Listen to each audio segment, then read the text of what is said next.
Welcome back to my channel. This is Makeup Maria from Miami.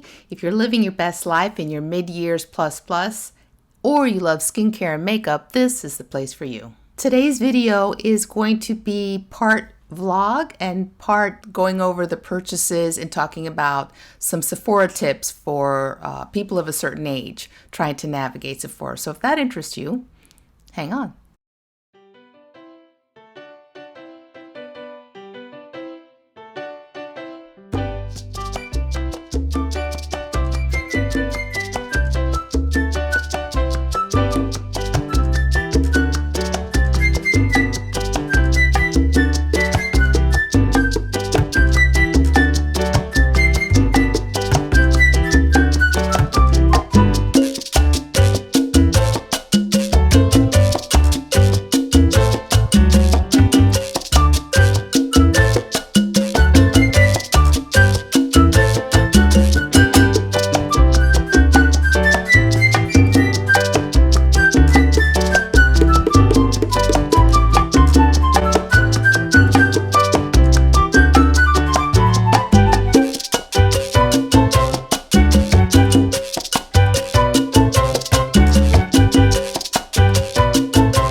This is my first vlog, and it was interesting because no one bothered me.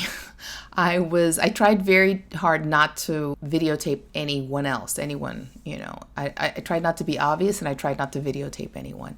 So everyone left me alone. It was a perfectly natural thing. I guess it happens all the time with all the beauty vloggers that are out there. But it was interesting because I remember trying to take a picture for work once, Metro Rail, and this woman that was waiting for the train, you know, really was very upset at me, thinking that I was taking a picture of her. I told her I wasn't, but she really, you know, was very adamant not to, and so I just really had to just walk away because it was kind of a tricky situation to be in. So always, if you're going to vlog, I think obviously to be mindful that you're trying not to videotape people, although obviously sometimes you are gonna videotape people, and for the most part, at least at the mall, at the Sawgrass Mall where I went to, nobody cared. So that was interesting. Okay, so let's talk products. This is what I purchased, and so the first thing, as you probably saw in the vlog, was the Peter Thomas Roth cleanser. This is something that I used many years ago, actually. It's an anti-aging cleansing gel. Oil-free, anti-wrinkle technology, helps visibly brighten with glycolic acid, salicylic acid, citrus acid, extracts of peach, white oak bark, lemon, lime, linden, grapefruit, and arginine. For all skin types except sensitive. Okay, definitely. If your skin is sensitive, if you don't like a lot of acids, definitely I wouldn't recommend this. But what's interesting about that, it's not the strongest cleanser I've ever used. For me, for my skin, because I have texture skin, I have large pores, and so they get clogged, and I may not use it every time I wash my skin, but at the end of the day, I really do like to use an exfoliating wash to take off all the makeup and sunscreen and skincare and just take off the day, you know, and then my skin can receive the nighttime skincare that I like to wear. So I think for me it works, and for me it's gentle. It's not like I said, it's not the strongest cleanser that I've ever used, so it works really well. I'd used it years ago, stopped using it. Then of course my daughter had a sample, and I was like, oh wow, why don't I use this anymore? And so I purchased it. Next purchase is the Tatcha Camellia Cleansing Oil. I'm quickly becoming a Tatcha, you know, fan. I mean, I've always been a Tatcha fan, but I'm really becoming a big fan. I didn't realize that it was a comparable price. I thought it'd be more expensive. I haven't used it yet, so I will let you know if it works out for me, but I really don't doubt that it is. I don't think it's not going to work. Okay. I think it's going to work for me because, again, Tatcha's products, I think, for the most part, are very good. But anyway, that was my second purchase. Third purchase was the Fenty Beauty by Rihanna Brow Pencil. Okay. Did you focus? Okay. It's a good brow pencil. But what's interesting about it is it has, instead of the spoolie, it has this little brush. So it kind of, it kind of diffuses your eyebrows a little bit. And I think that's good for me just because I tend to go a little ham on my eyebrows. And having something like this actually diffuses the product even more than a spoolie would. So I think so far so good. This is kind of a first impression because I just started using it, so I'll have to check back with you guys and let you know. Product I did not purchase at Sephora, but I'm just letting you know it's the Wayne Goss new mascara, the waterproof mascara. I just started using it. I have it on today. I don't know if you can tell. I like it so far, first impression, but I'm not a huge mascara person, so I will rely on my daughter to give me her opinion about the mascara, and I'll get back to you guys as well because she's the one that's been wearing it a little bit longer than I have. The reason that I purchased it is because Wayne Goss, if you don't know, he's a makeup artist who has a channel, who's been on YouTube for a long time. He's British and he's lovely. He's just amazing. I don't have an unkind thing to say about him. His products, of course, are wonderful because a lot of his products are friendly for people of a certain age. So he is very mindful about creating products that work for young people as well, but that also work for older people. So I have on his eyeshadow as well. I don't have it with me, so I'm gonna have to stop and go get it and show it to you. Here's the eyeshadow palette. It's the Luxury Eye Palette, and that is going to blind you. Sorry about that. Let me just show you what the palette looks like better than that. Okay. So there it is. Okay. So this color is in the inner corner and a little bit of another palette, a brown, and this black. So as a matter of fact, my son helped me blend out my eyeshadow today. So thank you, honey. This is the video about my kids. Number 1, get the Sephora app on your phone. I think it works well to have the app because you can easily check out reviews when you are trying to decide whether or not to make a purchase. It's free. When you're at Sephora, they have Wi-Fi, so you can sign on to free Wi-Fi while you're there. And I think it's just a great way to get some information quickly. I mean, you can always go online and pull it up, but on the app, it's a little bit easier. So that's my first tip.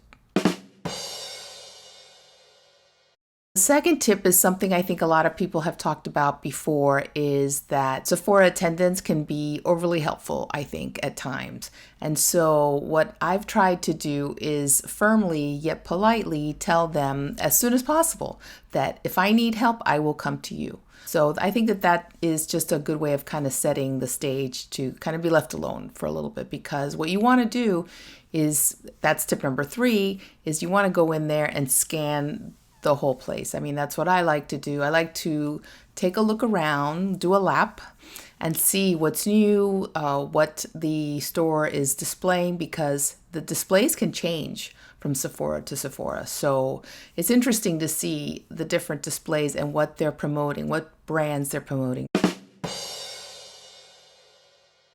The next tip is to review the minis, the sample sizes or the deluxe sample sizes that you purchase. I like to do that. Before, I used to think that it was just, a really terrible way of getting you to purchase more products than you need to. But if you're strategic, I think it's a great way of trying some products out without, paying full price. And then if you like it, you can go back and pay full price. I've done this many times and have decided not to buy or to buy certain purchases because of the sample or the minis that are available. I mean, just be careful though, because it can be triggering. So if you have trouble not purchasing things, then definitely avoid that section. But I like it. I think it's worked well for me because I know that most of those products aren't necessarily new. So I actually really look for the new products, the products that I am interested in purchasing and haven't yet. And that's the only thing that I'm looking for when I look at the mini section. So that's what seems to work out well for me.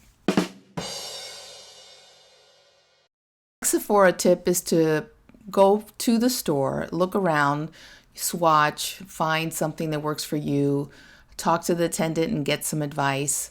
And then if it works out better for you, purchase it online. Sometimes when you purchase online, you can get samples. Sometimes you can get a better deal. They'll send you some sort of discount, though it's not really good for the environment to purchase online. So take that into consideration.